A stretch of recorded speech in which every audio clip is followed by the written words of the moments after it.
dorme para sempre um gigante. Um navio inaufragável, diziam na época da construção do Titanic. Mas em 14 de abril de 1912, o capitão, depois de ignorar os alertas de mau tempo, ordenou máquinas a todo vapor, como mostrou o filme do diretor James Cameron.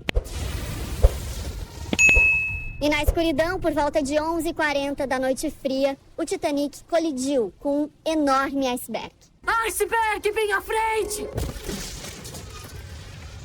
Mais de 1.500 pessoas morreram. Ali começava a ser traçada uma história que liga um navio do século passado a um submersível pequeno, que começou a operar há apenas 2 anos, o Titã, que implodiu esta semana, provocando a morte das 5 pessoas a bordo. O Titã pertencia à empresa Ocean Gate. Tinha 6,5 metros de comprimento por 3 de largura. Pesava quase 10 toneladas. Dentro cabiam 5 pessoas, um piloto e 4 tripulantes. Todos precisavam viajar sentados e havia oxigênio para até 96 horas. Os destroços do Titanic estão a cerca de 650 quilômetros ao sul da cidade de St. John's, no Canadá. No dia 16 de junho, um grupo de 5 pessoas saiu em um barco que carregava o submersível Titã. No dia 18, por volta das 8 horas da manhã, entraram na cápsula que começou a descer. A expectativa era de que levariam 2 horas até chegar aos destroços do Titanic. Mas 1h45 depois, a comunicação com o Titã foi perdida. Debaixo d'água, a tripulação só poderia falar com o navio base se estivesse ligada à própria embarcação por um cabo de telecomunicações. Radar, satélite, isso tudo eu preciso do ambiente do ar. Dentro da água, essa comunicação é muito prejudicada, por isso a necessidade do contato físico. Foram 5 dias de buscas numa área com ondas de 2 metros e baixa visibilidade. Demorou de 3 a 4 dias para que as equipes conseguissem colocar robôs não tripulados para fazer uma varredura no fundo do oceano, a quase 4.000 metros da superfície. Até que na quinta-feira, um desses robôs encontrou destroços que indicavam a ocorrência de uma implosão. Os destroços são compatíveis com uma implosão catastrófica da embarcação.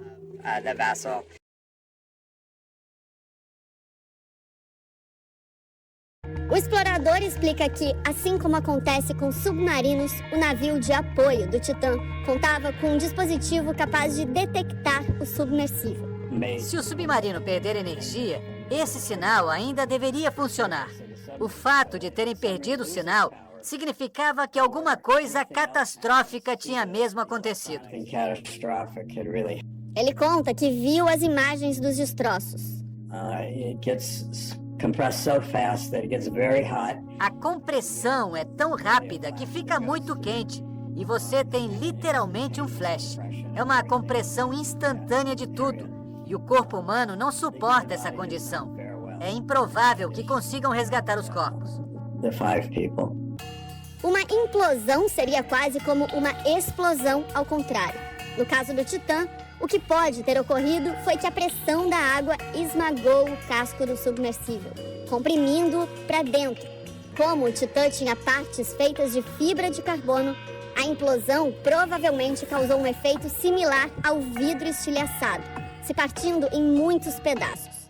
Já as partes em titânio devem ter se comportado como qualquer outro metal, ficando retorcidas. O Senai também tem uma câmara hiperbárica, uma máquina capaz de simular a pressão da água nas profundezas do oceano. Olha só como fica uma garrafa de alumínio quando submetida a uma pressão equivalente a apenas 30 metros de profundidade. O objetivo dos tripulantes do Titã era descer a uma profundidade 126 vezes maior. Os protocolos internacionais, eles são feitos para isso, para avaliar o suficiente para ir àquela profundidade.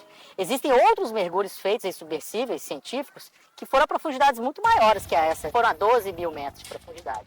E para isso, toda a construção e toda a operação dele é testada. Embora só uma investigação vai poder dizer o que houve, não faltaram alertas para questionar a segurança do Titã. E assim como o comandante do Titanic achou que o navio era tão forte que podia vencer até icebergs, Stockton Rush, o CEO da Ocean Gate, achava que sua cápsula era indestrutível. Nesse vídeo, ele apresenta o submersível a um influenciador mexicano. O dome dianteiro é feito de titânio com quase 9 centímetros de espessura. Ele é aparafusado a essa outra parte de titânio que é colada nessa parte de fibra de carbono. Em 2020, o jornalista americano David Pogue, da rede de TV CBS, chegou a embarcar para fazer essa expedição no mesmo Titã. Ele lembra de uma conversa que teve com Stockton Rush. Eu disse a ele que controla a cápsula é um joystick de videogame. As luzes você comprou numa loja que vende equipamentos de camping. Você acha que isso é seguro? Ele me disse, claro, todas essas coisas podem falhar. O importante é a cápsula que leva as pessoas. E essa é indestrutível. Ele contou que a viagem não deu certo. Chegamos a 11 metros de profundidade e houve uma falha mecânica e tivemos que subir. Fiquei apavorado. A Ocean Gate ignorou uma série de preocupações levantadas por especialistas. A fibra de carbono misturada com titânio tem uma regra que diz para não fazer isso e, bom, eu fiz. Em 2018, uma carta assinada por integrantes da comunidade científica americana foi enviada a Stockton Rush, alertando dos perigos do Titã. O engenheiro Bart Camper, que trabalha com design de submarinos, foi um dos signatários. In my earlier days, I was an Army paratrooper. Eu sou o cara que pulava de aviões para testar explosivos e eu não entraria no Titã. I would still not get in that submarine. Uma das preocupações era com o material escolhido para a cápsula principal do submersível. Intent was to lighten. Estavam tentando deixar o submersível mais leve. Para isso, usaram fibra de carbono. Esse material já foi usado em corridas de carro e no espaço, mas nunca desta maneira para submarinos. In this way for submarines. Para conhecer os destroços do Titanic viajando no Titã, era preciso desembolsar $250 mil, R$1.200.000. Stockton Rush tinha mania de grandeza. Herdeiro de uma grande fortuna, queria ser o pioneiro na transformação dos destroços do Titanic em destino turístico. Confiava tanto no Titã que ele mesmo estava na expedição que terminou em tragédia. Junto com o bilionário britânico Hamish Harding, o empresário paquistanês Shahzada Dawood e seu filho Suleiman, e o ex-comandante da Marinha Francesa, Paul-Henri Nargeolet, um dos maiores especialistas em Titanic do mundo. Mas por que alguém tão experiente como Paul-Henri entraria numa expedição com tantos riscos? Ele não era nenhum bobo. Ele era o Senhor Titanic. Se ele suspeitasse de algo errado, ele não iria. O jornalista Michael Gillen já viajou até os destroços do Titanic num modelo de submersível diferente, de outra empresa. Depois de 2 horas e meia, nós atingimos o fundo. Era como se a gente tivesse pousado na Lua. E logo depois eu vi algo incrível, nunca vou esquecer. O piloto disse, é o Titanic. Nós paramos e rezamos. Ele, que também é físico, chegou a prender um copo de isopor em uma bolsa do lado de fora do submersível para ver o que a pressão da água faria em grandes profundidades. Esse copo parecia com esse outro, e olha como ficou. Mas a experiência quase tirou a vida dele. A gente bateu no propulsor do Titanic. Ficamos presos entre as hélices. Foi facilmente o momento mais aterrorizante pelo qual eu já passei.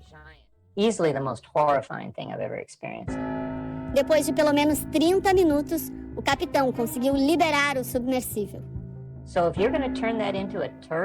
Uma coisa que eu percebi mesmo depois da minha viagem até lá é que não se trata apenas de um naufrágio. Aquele lugar não é um parque de diversões, não é apenas um pedaço de metal lá embaixo. Aquele lugar é um cemitério. Eu ganhei uma segunda chance.